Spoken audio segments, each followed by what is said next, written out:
नमस्कार। All is gold महत्वपूर्ण प्रश्नों की श्रृंखला के अंतर्गत आज का वीडियो लेक्चर जो अपना ये 16 नंबर है। बैराट सभ्यता चल रही है। बैराट सभ्यता का आज ये लास्ट वीडियो है। बैराट सभ्यता का 5 नंबर वीडियो विद्यार्थियों। पीछे के 4 यदि आप नहीं देखें तो प्ले लिस्ट में जाकर के आप देख सकते हैं। चलिए शुरू करते हैं। आज का पहला प्रश्न है, महाभारत के अनुसार किस जनपद में, यहाँ द है, किस जनपद में पांडवों ने अपना अज्ञातवास का 1 वर्ष व्यतीत किया था। विद्यार्थियों पीछे की क्लास के अंदर भी बहुत अच्छे से हम लोग डिस्कस करके आए हैं। इस प्रश्न का राइट आंसर जो है वो रहेगा ऑप्शन डी, मत्स्य महाजनपद रहेगा। यह प्रश्न राजस्थान पुलिस 2020 के अंदर पूछा गया था। वो जनपद जिसके अंदर महाभारत के अनुसार पांडवों ने अपने अज्ञातवास का 1 वर्ष व्यतीत किया था वो मत्स्य महाजनपद था। प्राचीन भारत में 16 महाजनपद थे। कुल महाजनपदों की संख्या की बात करें 16 महाजनपद थे। और विद्यार्थियों 16 महाजनपदों में एकमात्र महाजनपद जो राजस्थान के अंदर भी था उसका नाम था मत्स्य महाजनपद नाम था।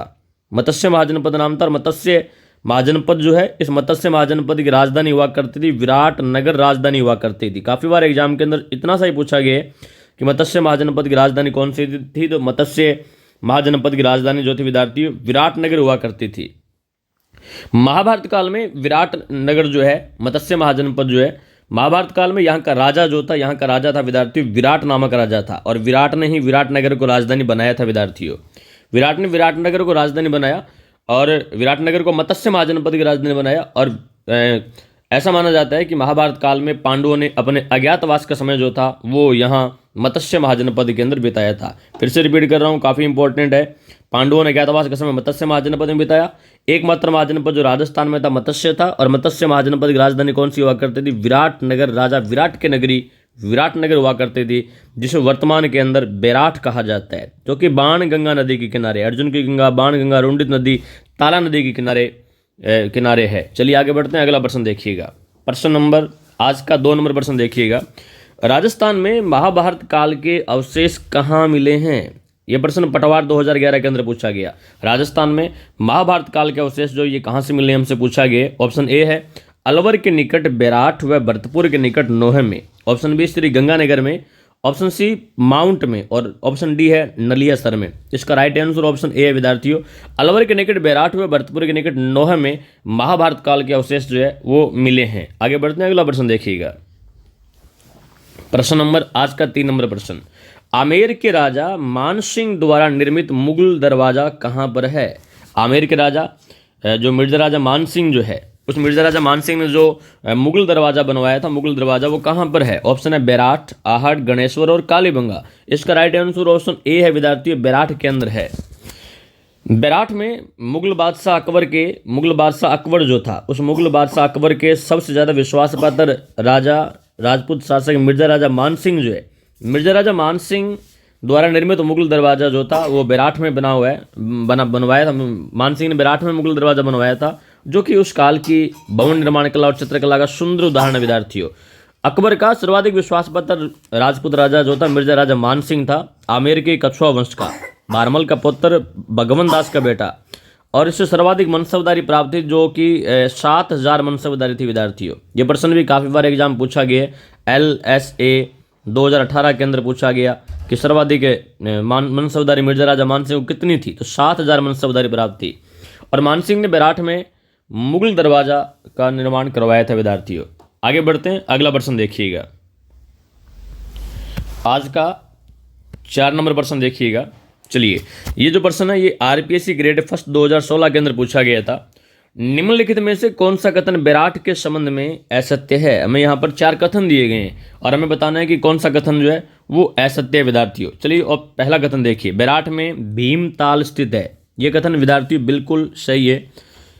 बैराठ में भीमताल स्थित है विद्यार्थियों, ये कथन सही है। भीम डोंगरी पर भीम ने द्रौपदी की प्यास बुझाने के लिए चट्टान से पानी निकाला था, जिसे अब भीमताल के नाम से जाना जाता है। फिर से रिपीट कर रहा हूं, भीम डोंगरी पर, भीम की डोंगरी जो है उस भीम डोंगरी पर विद्यार्थियों, भीम डोंगरी पर द्रौपदी की प्यास बुझाने के लिए भीम ने चट्टान से पानी निकाला था, जिसे अब भीमताल के नाम से जाना जाता है। ये पहला स्टेटमेंट सही है। भवन निर्माण में मिट्टी से बनी ईंटों का प्रयोग अधिक किया गया बैराठ में, बिल्कुल विद्यार्थियों स्टेटमेंट भी सही है। बैराठ में बौद्ध धर्म के हीनयान शाखा के प्रमाण मिले हैं, ये भी विद्यार्थियों सही है। हीनयान शाखा के प्रमाण बैराठ में मिले। अगला देखिए ऑप्शन डी देखिएगा, सवाई जयसिंह के समय खुदाई में स्वर्ण मंजूषा मिली है। विद्यार्थियों, ये जो डी ऑप्शन है यही इस प्रश्न का राइट है, क्योंकि ये असत्य कथन है। असत्य कथन है क्योंकि जो बेराट में खुदाई के समय स्वर्ण मंजूषा मिली है वो सवाई जयसिंह के समय की नहीं है, वो सवाई राम सिंह के समय की है। ये जो स्वर्ण मंजूषा मिली है बेराट के अंदर खुदाई में, ये सवाई राम सिंह के समय की। विद्यार्थियों, पीछे की क्लास के अंदर भी हम डिस्कस करके आए हैं कि जयपुर के महाराजा सवाई राम सिंह के समय बेराट में एक स्वर्ण मंजूषा प्राप्त हुई है। बेराट में एक स्वर्ण मंजूषा राम सिंह के समय प्राप्त हुई है, जो कि मौर्यकालीन है। ये जो स्वर्ण मंजूषा मिली है, ये स्वर्ण मंजूषा विद्यार्थियों मौर्यकालीन स्वर्ण मंजूषा है। मौर्यकालीन स्वर्ण मंजूषा है, मौर्यकालीन है। और ऐसा माना जाता है कि महात्मा बुद्ध की अस्थियां व दांत जो है वो यहाँ इस स्वर्ण मंजूषा के अंदर रखे हुए थे। आगे बढ़ते हैं, आज का 5वां प्रश्न देखिएगा। चलिए, किस सभ्यता को प्राचीन युग की चित्रशाला कहा जाता है? काफी अच्छा प्रश्न है। किस सभ्यता को प्राचीन युग की चित्रशाला के नाम से जाना जाता है? ऑप्शन है बागोर, आहड़, गणेश्वर और बेराट। इसका राइट आंसर विद्यार्थियों ऑप्शन डी है, बेराट को प्राचीन युग की चित्रशाला कहा जाता है। शैल चित्रों की प्रधानता के कारण बेराट को प्राचीन युग की चित्रशाला के नाम से जाना जाता है। विद्यार्थियों, शैल चित्रों की प्रधानता के कारण बेराट को प्राचीन युग की क्या कहा जाता है? चित्रशाला के नाम से जाना जाता है। आगे बढ़ते हैं, अगला प्रश्न देखिएगा। आज का 6वां प्रश्न देखिएगा। आज टोटल 7 प्रश्न करने वाले हैं, क्योंकि अपना बेराट की सभ्यता का टॉपिक जो पूरा हो जाएगा। किस पुरा स्थल पर चित्रित शैलाश्रय प्राप्त हुए हैं? अभी हम देख करके हैं कि शैल चित्रों की प्रधानता के कारण बेराट को प्राचीन युग की चित्रशाला के नाम से जाना जाता है। प्राचीन युग की चित्रशाला के नाम से जाना जाता है। फिर से रिपीट कर रहा हूं, प्रश्न जो है किस पुरा स्थल पर चित्रित शैलाश्रय प्राप्त हुए हैं? बेराट से प्राप्त हुए। ऑप्शन ए इसका राइट आंसर रहेगा। और आज का लास्ट प्रश्न देखिएगा। बेराट में बौद्ध धर्म के अवशेष प्राप्त हुए हैं। बेराट जो विद्यार्थियों, बेराट में बौद्ध धर्म के अवशेष प्राप्त हुए हैं, वे केवल हीनयान से ही संबंधित माने जाते हैं।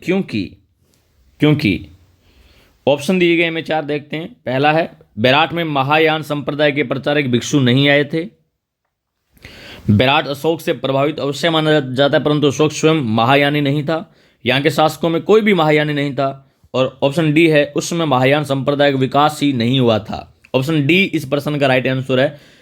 बेराट में बौद्ध धर्म के अवशेष प्राप्त हुए और वे केवल हीनयान से संबंधित है, क्योंकि उस समय महायान संप्रदाय का विकास ही नहीं हुआ था। ऑप्शन डी जो है इस प्रश्न का राइट आंसर है। विद्यार्थियों, तो आज की क्लास के अंदर हमने 7 प्रश्न किए और बेराट सभ्यता टॉपिक पूरा हो चुका है। कल का टॉपिक रहेगा गणेश्वर सभ्यता। विद्यार्थियों, यदि आप नए हैं तो आपसे रिक्वेस्ट है कि चैनल को सब्सक्राइब कर लीजिएगा और अपने फ्रेंड सर्कल के अंदर शेयर भी कर दीजिएगा। अब तक हम विद्यार्थियों 3 सभ्यताएं कर चुके हैं, कालीबंगा, आहड़ और बेराट कर चुके हैं। कल से शुरू होगी सभ्यता, वो है गणेश्वर सभ्यता।